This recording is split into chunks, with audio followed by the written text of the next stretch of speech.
So আমি এক কথাই স্যারকে বলতে পারি যে প্রিভিলেজ যে আমি আসফার স্যারের ছাত্র and like so I'm not supposed to be saying আমি কাইসি স্যারের ছাত্র and we can go on and we can have a grand valley of like so pedagogical relationship.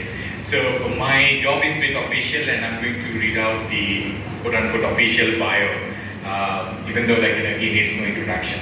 আমরা বাংলায় করব কারণ ইনফ্যাক্ট ইমরান স্যারই সাজেস্ট করেছে যে আজকে টকটা বাংলায় হওয়া উচিত যেহেতু তুলনামূলক সাহিত্য নিয়ে হচ্ছে এবং আমরা যেহেতু বাংলা বিভাগের যাত্রা শুরু করেছি সো আমাদের আজকের বক্তব্যটা বাংলায় হওয়াই বাঞ্ছনীয় এবং sorry, we feel sorry for Claire because we were not expecting you, but then again you'll have to excuse us.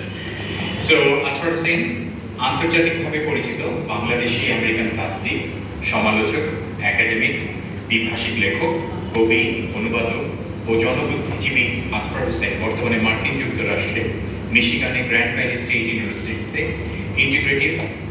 Interdisciplinary স্টাডিজে অধ্যাপনা করছেন এবং সেই বিশ্ববিদ্যালয়ে সোশ্যাল ইনোভেশন বিজয়ে গ্র্যাজুয়েট স্টাডিজের পরিচালক হিসাবে তিনি দায়িত্ব পালন করছেন।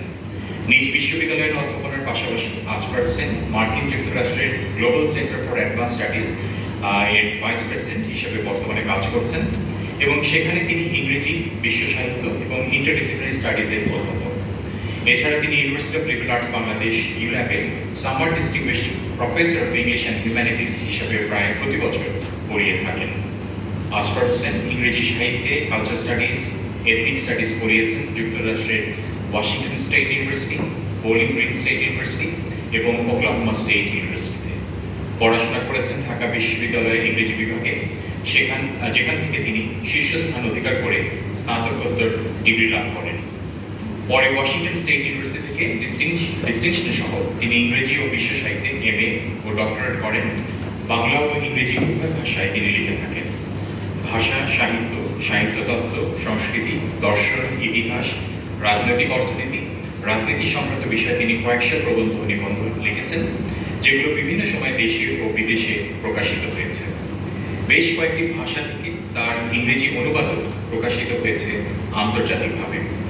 বাংলায় ও ইংরেজিতে তার কবিতাও প্রকাশিত হয়েছে, যেমন প্রকাশিত হয়েছে তার বেশ কিছু ব্যঙ্গ রচনা এবং ট্র্যাভেলগ। বাংলাদেশে থাকাকালীন তিনি প্রচুর রাজনৈতিক কলাম লিখেছেন, একাধিক পত্রিকার সম্পাদনার কাজে যুক্ত ছিলেন, যেমন তিনি 90-এর দশকে প্রকাশিত সাপ্তাহিক সময় পত্রিকার সম্পাদক মণ্ডলীর সদস্য ছিলেন এবং ইংরেজি সাপ্তাহিক সানডে এক্সপ্রেসের প্রদায়ক সম্পাদক ছিলেন। একসময় তিনি বাংলাদেশ লেখক শিবিরের ভারপ্রাপ্ত সাধারণ সম্পাদক হিসাবেও কাজ করেছেন। নিউ ইয়র্কের হার্টফোর্ড প্রেস থেকে প্রকাশিত সংকলন রিডিং অ্যাবাউট দ্য ওয়ার্ল্ড 1999-এ দুখণ্ড সম্পাদনা করেছেন পল ব্রায়ান্স। এছাড়া তিনি ইংরেজিতে লিখেছেন একাধিক বই, আর বর্তমান প্রেসে আছে তার বেশ কয়েকটি বাংলা বই। 1 সাম্রাজ্যবাদ ও সাংস্কৃতিক রাজনীতি, 2 কেরামতনামা, 3 চিহ্ন ভাষে অবশেষে।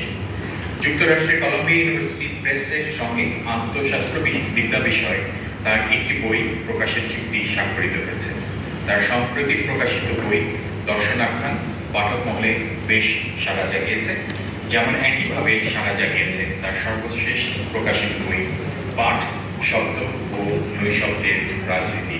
সো আসফার স্যার এমন একজন ব্যক্তি যিনি শব্দের রাজনীতি নিয়ে অনেক কাজ করেন এবং আজকে you're going to listen to the sound of silence and how he can silence the other with his mesmerizing presence. So, are you going to introduce him? So, sir, it's my privilege and honor to welcome you to stage. The stage is yours.